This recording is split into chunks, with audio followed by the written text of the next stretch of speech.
మళ్ళీ మీ ఈ విషయానికి వస్తే ఫినాన్షియల్ థింగ్స్కి మీరు ఇల్లు అమ్మేసి దీంట్లో ఉంటున్నారు. ఇప్పుడు ఎప్పుడైనా ఆ ప్లేస్కి వెళ్తున్నప్పుడు ఆ కార్ మా ఇంటి ముందు నుంచి వెళ్తున్నప్పుడు మీ ఫీలింగ్ ఎలా ఉంటుంది? ఏముండదండి ఫీలింగ్, ఏముండదు, ఇల్లే కదండి. ఫీలింగ్ ఏదో అమ్మటం గొప్ప విషయం కాదు. నేననేది ఇది మెటీరియలిస్టిక్ అండి. ఇప్పుడు మెటీరియలిస్టిక్ థింగ్స్, అందుకనే ఇప్పుడు నా థింకింగ్ వేరండి. ఇప్పుడు డబ్బు అనేది ఒక రేంజ్ వరకే డబ్బుకి రెస్పెక్ట్ ఇవ్వాలి.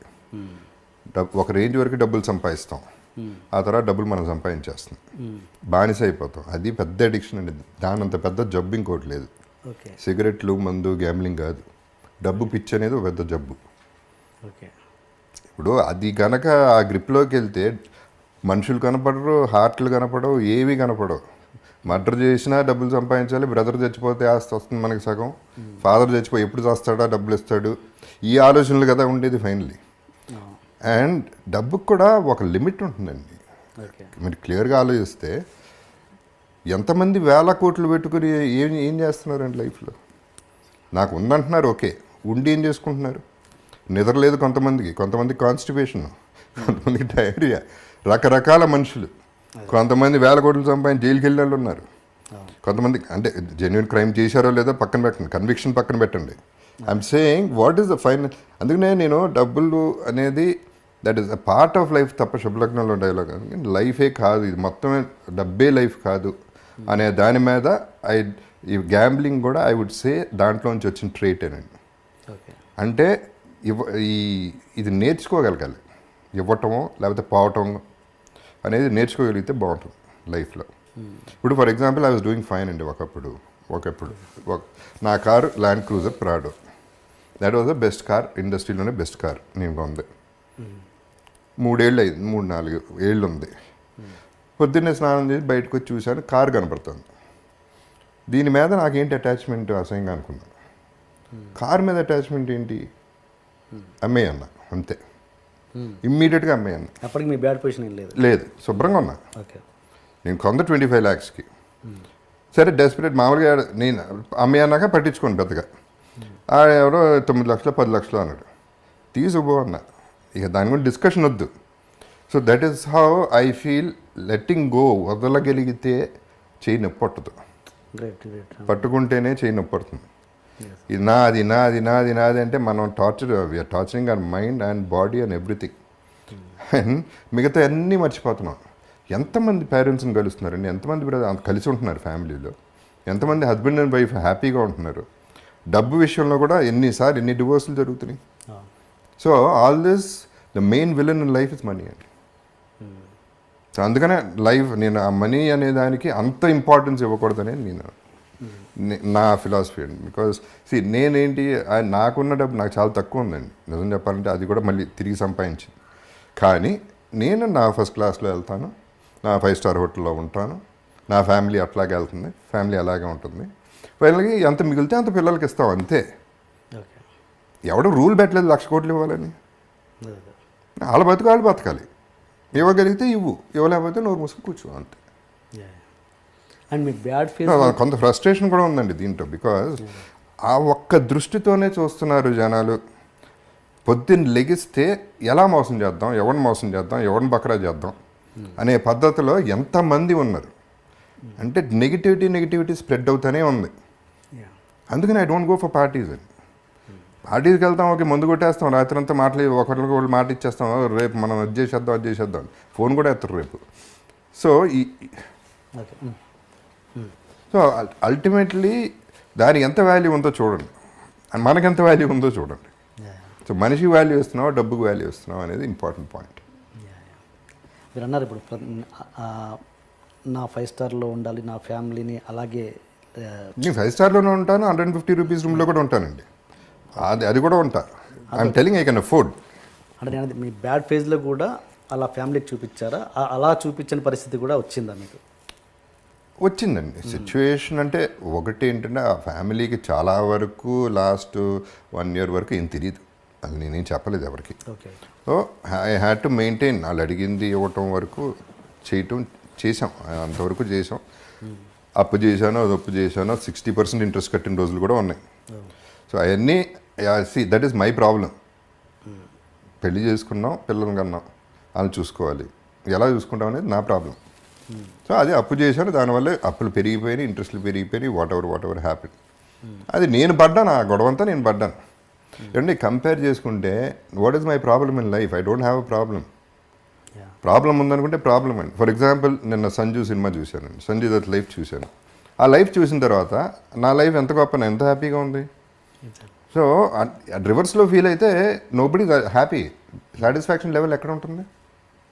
నేను అందరికీ చెప్పేది ఒకటేనండి. ఇప్పుడు నేనున్నాను, జగపతి బాబు ఇక్కడ ఉన్నాడు, అక్కడ లేడు, ఇక్కడ ఉన్నాడు. దీని కింద ఎంతమంది ఉన్నారు? వీళ్ళందరికంటే పైన ఉన్నా కదా. అక్కడ చూస్తా, అక్కడికి వెళ్తే బాగుంటుందని ఆలోచిస్తా, కానీ ఇక్కడ హ్యాపీగా ఉన్నా. అలా ఆలోచించగలిగితే will have much more love in the society. That is what I'm trying to say. నేను ఇంతకుముందు ఇప్పుడు ఇల్లు అమ్మేయటం అనేది అసలు నేను లేను కూడా లేను యాక్చువల్లీ. ఇల్లు అమ్మేసినాక నేను వైజాగ్లో లెజెండ్ షూటింగ్ చేస్తాను, వైఫే ఖాళీ చేశారు. సో అసలు ఇల్లు అమ్మేస్తున్నారు, బయటికి వెళ్ళిపోతున్నాం అనే ఫీలింగ్ నాకు లేనే లేదు. టు ప్రూవ్ దట్ రీసెంట్గా ఒక పర్టికులర్ విజువల్ నేను షూట్ చేసుకున్నాను వేరే దానికి. ఆ ఇంటి ముందే నేనే కావాలని తీసుకెళ్ళి కెమెరా పెట్టి గేట్ బయట నుంచుని, ఒకప్పుడు నా ఇల్లు ఇది, ఇప్పుడు ఇల్లు అదే, అడ్రస్ అదే, పేరు మారింది, అంతే జరిగింది, అంతకంటే ఏమీ జరగలేదు. ఈ ఇల్లు పోవడం వల్ల నాకేం పెద్ద నష్టం కలగలేదు, ఎందుకంటే పెద్ద ఇల్లే కట్టుకోగలను. So it is not an issue అనేది ఇంతకుముందే చెప్పాను. వాటి మీద ప్రేమ పెంచేసుకుంటే మనం ఎందుకండి ఇంకా. కావాలి, ఇల్లు ఉంటే బాగుంటుంది. బ్రహ్మాండమైన ఇల్లు కట్టడం చాలా ఖర్చు పెట్టి చాలా మంచి ఆర్కిటెక్ట్, బ్రహ్మాండమైన ఇల్లు. అందరూ వచ్చేవారు, అందరికీ విపరీతంగా వచ్చేది, అందరికీ 300 రోజులు భోజనం పెట్టేవాడిని. So wonderful times we had, all that is okay fine. But situation అది అయితే ఏమవుతుంది ఏమంటే, ఇప్పుడు హాస్పిటల్కి వెళ్తే పేషెంట్ని చూడటానికి ఒక రూమ్కి వెళ్తే పేషెంట్ చచ్చిపోయాడు, వేరే పేషెంట్ వచ్చేసాడు, పేరు మారిపోయింది, అక్కడ మనిషే పోయాడు అక్కడ. అంత సింపుల్గా జరుగుతుంది. ఇల్లు, కారు ఇట్లాంటివన్నీ అంత సీరియస్గా తీసుకుంటే I don't think you're giving value to your life. ఉన్నాయండి, అన్ని డబ్బులు ఉంటే ఏదన్నా చేసుకోండి లైఫ్. రామ్ గోపాల్ వర్మ గారి రిలేషన్షిప్ ఏమిటి మనీ తోటి, other than the fact that it is a means, it's an energy? నాకు అబ్సల్యూట్గా మనీ అనేది నేను చెప్తే నమ్మరు. నేను లాస్ట్ 30 yearsలో డబ్బులు అనేది నేను ముట్టుకోలేదు ఎప్పుడు. I never touched money. అంటే నాకు ఎప్పుడు కూడా ఒక రకమైన ఒక అంటే something about it turns me of. అదేంటో నాకు అదొక మెంటల్ బ్లాకా ఏంటని నాకు కూడా అర్థం కాదు. I hate looking at accounts, I hate looking anything to do with money. You know, చాలా ఆలోచించిన తర్వాత నాకు ఒకే ఒక సొల్యూషన్ ఏమొచ్చిందంటే నా మెంటాలిటీకి, I use to hate maths. School కాలేజ్లో మ్యాథ్స్ అనే సబ్జెక్ట్ అస్సలు నాకు నచ్చేది కాదు. అదొక రీజన్ అని అనుకుంటున్నాను. బికాజ్ డబ్బులు is connected to accounts and mathematics in a way. That is only reason. Yeah, but no other judgement. Yeah, so నా వెల్త్ ఏంటి? అప్పుడు నాకు మనీ లేదు, నాకు ఐడియాస్ ఉన్నాయి. But ideas also become a converter of energy. నాకు idea వచ్చినప్పుడు that generates money for the making that into physical entity. So నా దగ్గర క్రెడిట్ కార్డ్స్ ఉండవు, నా దగ్గర ఏముండవు.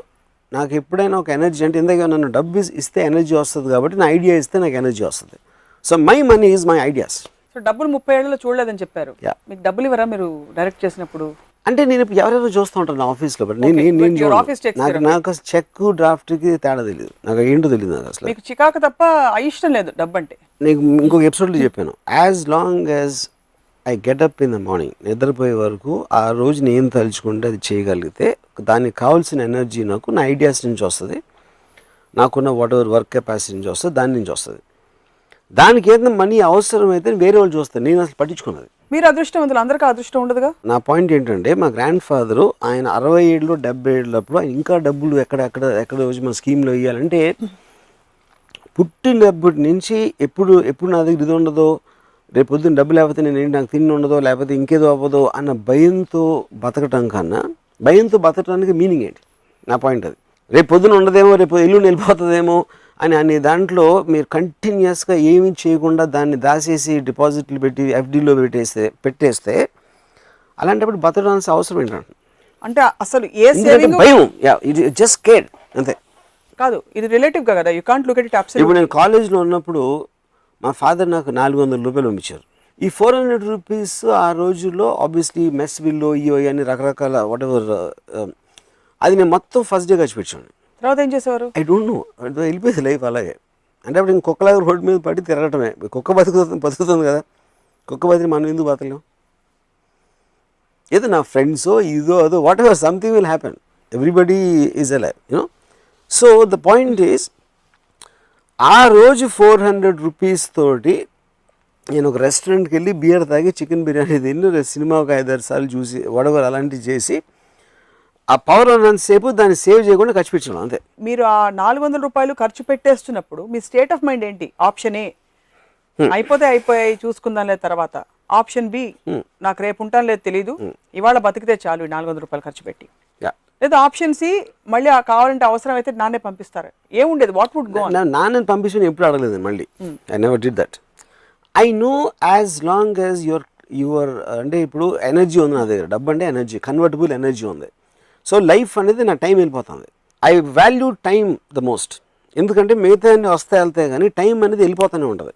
సో ఆ టైంలో నాకు ఒక ఎంజాయ్ చేసే ఒక పరికరం నా దగ్గర ఉందంటే నేను ఎంజాయ్ చేస్తాను, because I want to live my life intensely and at that time. దాని తర్వాత మధ్యాహ్నం ఏంది రాత్రి ఏంది చూద్దాం. And it works, it work for me at least, it works for lot of people. Bridge దగ్గరకు వచ్చినప్పుడు క్రాస్ చేస్తే చాలు, అది తర్వాత చూసుకుందాం, అప్పుడు వచ్చినప్పుడు చూసుకుందాం.